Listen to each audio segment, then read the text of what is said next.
আসসালামু আলাইকুম সবাইকে। আশা করি সকলে ভালো আছেন। আজ আমি আপনাদের সাথে শেয়ার করব খুব সহজ ও মজার একটি রেসিপি। আজ আমরা বানাবো ছানা দুধের বরফি। তাহলে চলুন বেশি কথা না বাড়িয়ে রান্না শুরু করি।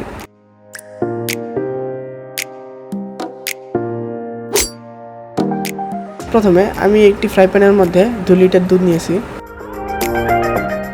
দুধটা ভালোভাবে গরম করে নেব।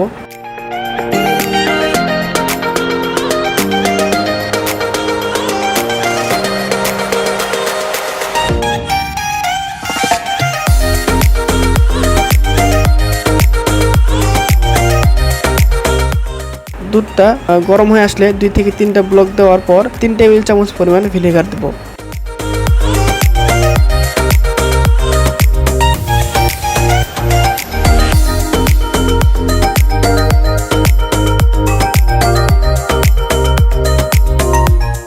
কিছুক্ষণ পর দেখবেন দুধটা ফেটে ধীরে ধীরে ছানা বের হয়ে আসছে। আরও কিছুক্ষণ নেড়ে চেড়ে নেব যতক্ষণ না ছানা ও দুধের পানি পুরোপুরি আলাদা হয়ে যায়।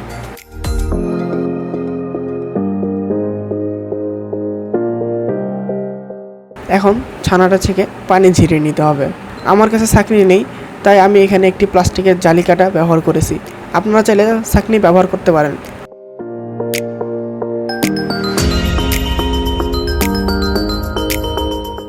এখন ছানাটা ঠান্ডা পানি দিয়ে ভালোভাবে ধুয়ে নেব। ঠান্ডা পানি দেওয়ার কারণ হলো ভিনেগারের যে টক ভাবটা আছে সেটা যেন ছানার মধ্যে না থাকে।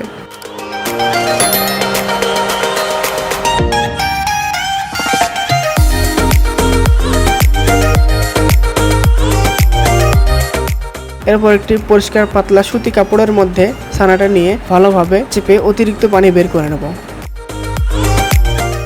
এরপর কিছুক্ষণ এভাবে রেখে দেব যাতে ভেতরে থাকা পানিটা ভালোভাবে ঝরে যায়।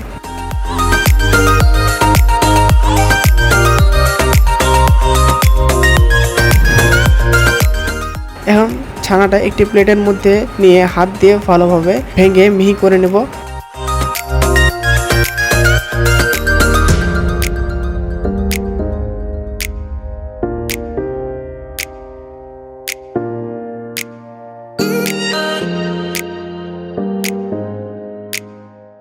এরপর এতে দিয়ে দেব 4 টেবিল চামচ পরিমাণ চিনি,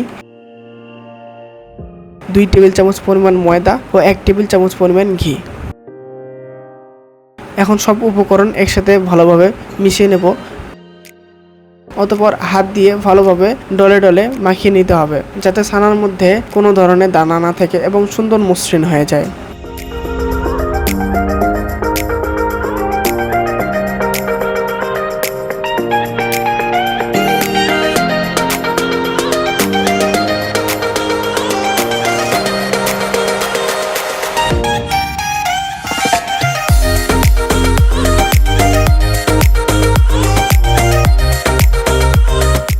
এবার চুলায় একটি ফ্রাই প্যান বসিয়ে এর মধ্যে 250 মিলি দুধ দিয়ে দেব। এরপর দিয়ে দেব 1 কাপ চিনি। এরপর এতে 10 টাকা দামের 2টি গুঁড়া দুধের প্যাকেট দিয়ে দেব।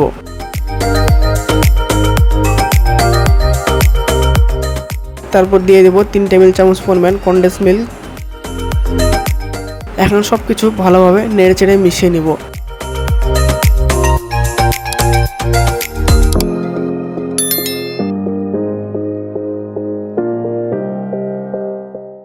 এরপর 2 টেবিল চামচ কর্নফ্লাওয়ার অল্প পানির সাথে ভালোভাবে মিশিয়ে নিয়ে দিয়ে দেব।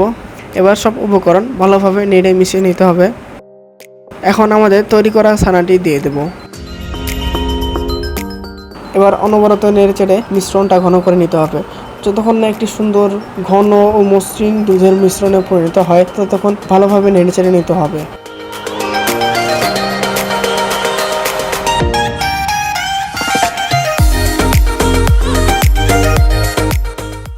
দেখতে পাচ্ছেন আমাদের মিশ্রণটা সুন্দরভাবে ঘন হয়ে এসেছে।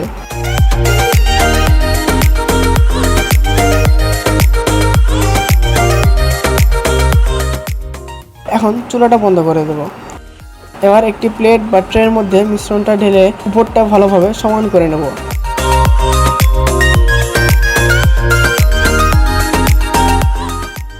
এবং নিজের পছন্দ মতো একটি শেপ দিয়ে দেব।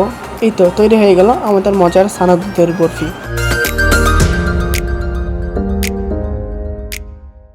এখন এই বরফি 1 থেকে 2 ঘন্টার জন্য ফ্রিজে রেখে দেব, যাতে ভালোভাবে সেট হয়ে যায়। 1 থেকে 2 ঘন্টা পর ফ্রিজ থেকে বরফি বের করে নেব। এবার ছুরি দিয়ে বরফি শেপে কেটে নেব।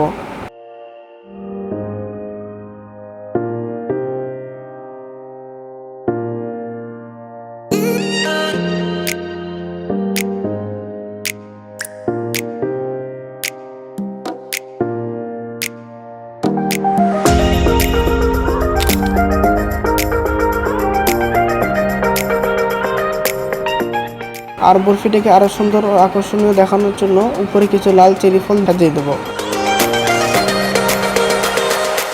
তো গাইজ, এই ছিল আজকে ছানা দুধের বরফি রেসিপি। আশা করি ভিডিওটি অবশ্যই আপনাদের ভালো লেগেছে। যদি ভালো লেগে থাকে একটি লাইক ও চ্যানেলটি সাবস্ক্রাইব করে নেবেন, আর আপনাদের বন্ধুদের সাথে অবশ্যই শেয়ার করে নেবেন। তো ভালো থাকবেন সবাই, সুস্থ থাকবেন। আল্লাহ হাফেজ, দেখা হবে পরবর্তী ভিডিওতে। আসসালামু আলাইকুম গাইস।